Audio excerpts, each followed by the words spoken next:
So, before we get things proper started here, I felt like I would give you all an, insider insight into the creative team here at Professor Viral Studios.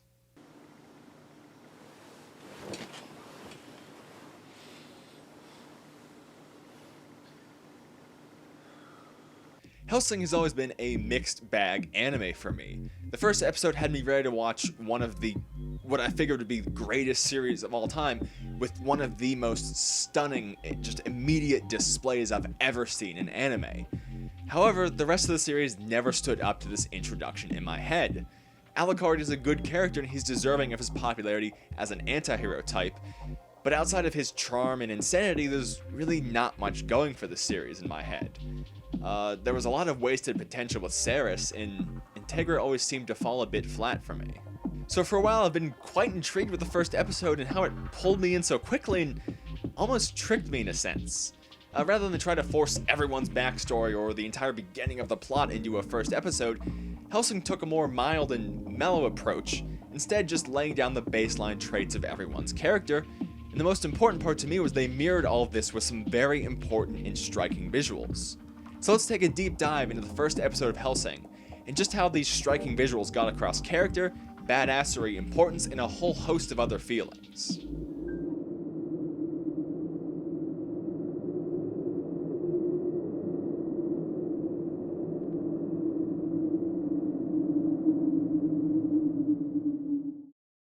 Now, my original reason for really developing this idea was the pure red skies that Hellsing shows off.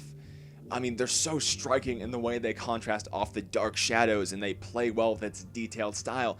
It's simple, yet insanely beautiful in that 90s classic way. Yes, Hellsing isn't 90s, it's 2001, but shh, let me have this one. Now, I've talked about contrast before, but never with striking and stunning visuals like this, and it's usually in a more thematical comedy sense. My first time seeing this first episode was actually in a semi-theater setting, which made it even more powerful to me. But going back and taking my second and third and sometimes even fourth looks at this to really try and get all my ideas down, I saw something more interesting with my eyes. Their eyes. Alucard's signature look is rivaled only by Trigun's of Ash the Stampede, and I think we need a whole anime Who Wore It Better video to solve that ranking. But most of what we're going to discuss here today is reflected in this design, much like his glasses reflect given that evil stare. Transitions! Boom! But in all seriousness, this isn't your standard reflective glasses push-up trope. Look at the ghouls. We never see their eyes, only the shadowed detail of their faces. They're, albeit not by choice, now evil. As such, we never see their eyes. But when we look at the most pure and generally good character, Ceres, we see her eyes almost every shot she's in. She's playing the lawful good, free from moral internal conflict. So here we have a scale where the representation of eyes can give us a deeper look into behavior. In Integra's case, her eyes remain clear to see, save a few shots where she takes Alucard's lens glare. She keeps her hands clean for the most part, and works against some generally evil creatures, but she has direct control over a monster of endless power, and can't stay pure on every single matter in a simple sense of purpose and preservation. It's a subtle way to say even the good guys can do some bad things.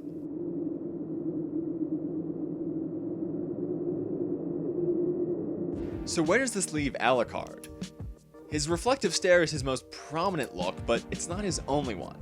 In his first encounter with Ceres, we see one of his eyes revealed, and we get a similar look when he encounters the priest vampire. Now, Alucard's clearly not a moral person, vampire, but he's also not out there slaughtering innocent people he meets, as we see in his encounter with Ceres. And he has a clear distaste for what the priest vampire was using his abilities for. Even if it's not rooted in a moral code, this is where he stands as the anti-hero rather than just a villain or a monster. Also, there is a glimpse at both his eyes for one scene, where he gets Ceres' permission to shoot through her and resurrect her as a vampire. I wouldn't say it's because of a moral decision or moment, but the communication to someone who is. From what we see of his power later in the series, he probably could have solved this another way, although the situation didn't really call for more restraints to be lifted. So he doesn't have any qualms about turning an innocent, or even shooting her to finish the job, but stands on her level for a moment to help her understand the gravity of the situation. These are the moments that define him as something more than just a monster. He has a respect for his power and some semblance of humanity, and key visuals like their eyes only reinforce this development. Ceres is our moral compass who only gets clouded once by her doubts, and Chegar is a force against evil, but not in your typical anime justice sense. And Alucard is a monster, but one under control and with his own sense of respect for his cause and select others. Now we do have to address the father, or priest vampire, as his eyes remain visible at all times. Clearly, as a major point of detail for most anime styles, they can't obscure every villain's eyes, but I think this fits as well. The villains of Hellsing are people who are certain of what they're doing, and view it as the right choice even if only for them. Often they view themselves as above humanity, taking over the world for the good of a superior species. They aren't inhibited by any qualms, so they can appear to be clear. So basically I can take this obvious flaw in my overanalyzation and somewhat turn it around.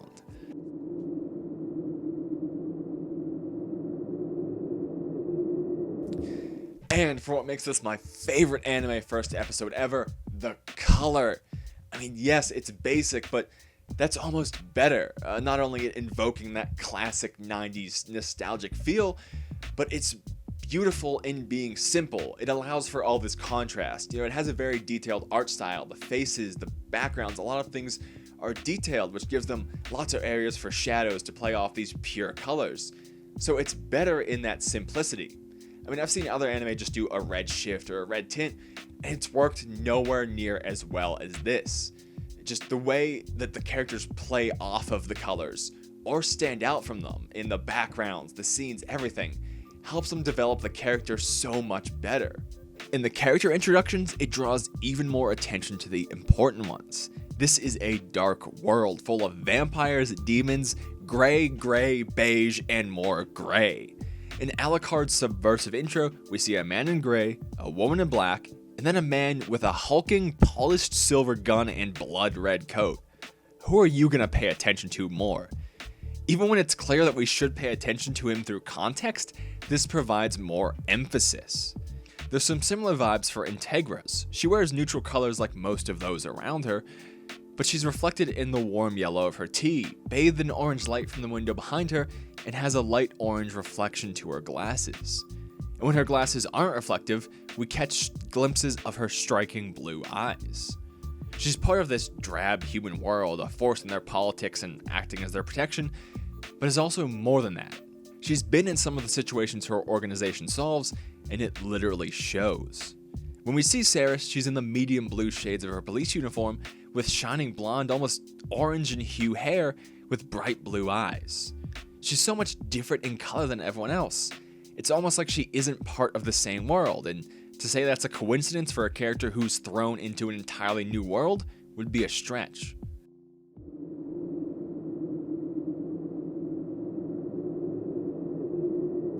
Now, it's no secret that certain colors can reinforce different feelings, whether this is in real life or in media. If you want a non-anime reference, one of the best pieces of media that does this is actually John Wick. And they have certain colors for when he's in control, certain colors for when it's not certain how things are going to turn out, and it helps in the background without us even noticing reinforce the feelings they're trying to get across, and overall build a stronger product. And there's some similar vibes of this in Hellsing, both playing off of and against Alucard's red palette that invokes his danger and control almost perfectly. Let's start with the obvious one. He shares the same colors as the sky. His coat and glasses are mirrored over literally everything from their representation in the sky, pure red with a glowing yellow moon. This is his night, backed up by his claim at the end of the episode of "this was a perfect night."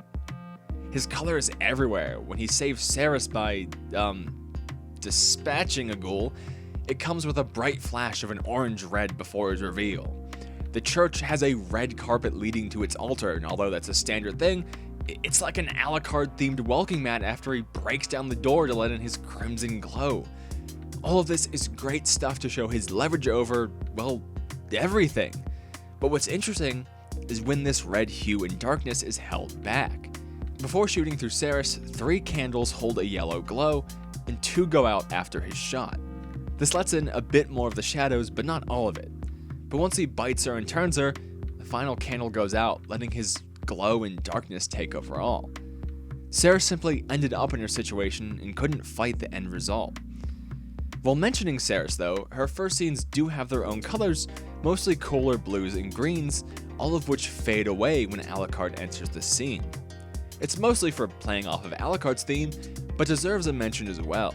And when Integra sees Alucard return with a new vampire and demands for her, she's not exactly happy. She walks away as a bright flash of white headlights intensifies the contrast around her, leaving the red but darkening everything else in the background. It's a way to show that even though these powers aren't hers, she holds the control over them. She holds the keys to letting him intensify those powers, just as the light intensifies the scenery around her. She may just be a human, but she holds Alucard's control and stands as the only one able to control his powers. She might not be super interesting throughout the series, but there's no denying it's badass to watch her walk into the bright flash after giving orders to a monster who just survived a barrage of hundreds of bullets.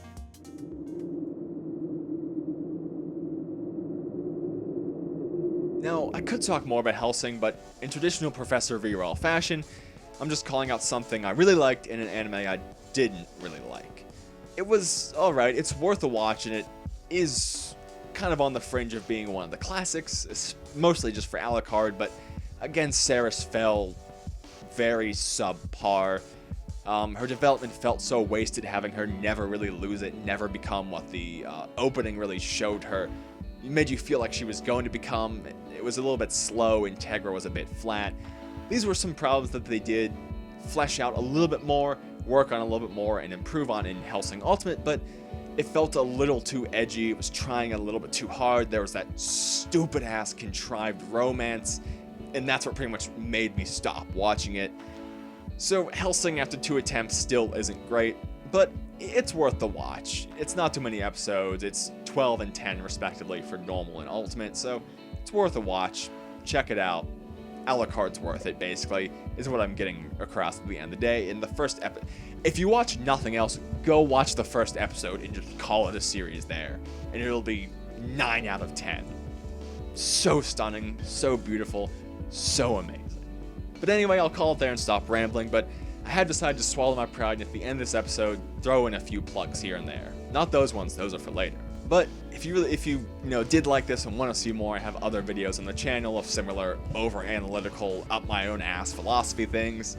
I like them, I like the new style, and I hope you guys too. And if you want to stick around, you can go ahead and subscribe. If you want to share this with some people and help grow a community here, that'd be great, because at the end of the day, that's what I really want this to be, is I want to make a nice community where we can talk about anime and discuss things and just have a good general support group where we can talk about things we like or things we don't like, or just support each other and be a good thing in a world that can be kind of shitty sometimes, especially in America in 2019.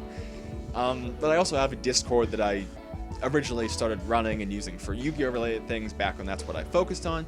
But if we can get, let's say, if we get 5 to 10 comments down below saying that if you guys would be interested in me reworking that for an anime thing, for new subscribers, where we can discuss series and just where we can all have, you can converse with me or each other and we can just have good conversations and just talk and socialize and do great things like that. So if we get 5 to 10 comments saying, yeah, rework your Discord, I'll join, I'll put the link down there, I'll rework it, and we'll have a good time. So if you want to share this, help grow a community, like it, to show me you liked it, kind of self-explanatory there, don't know why I said that, and subscribe or stick around. Or if you don't want to do any of those things and you hate me and you think my voice is stupid and my ears are too small and my forehead's too small and my head's too big, that's fine with me. It's your life, I won't tell you what to do. But anyway, thank you for watching, and especially if you made it all the way through, for listening to my rambling, stupid, big dumb ass. But anyway, thank you for watching, and I'll see you later.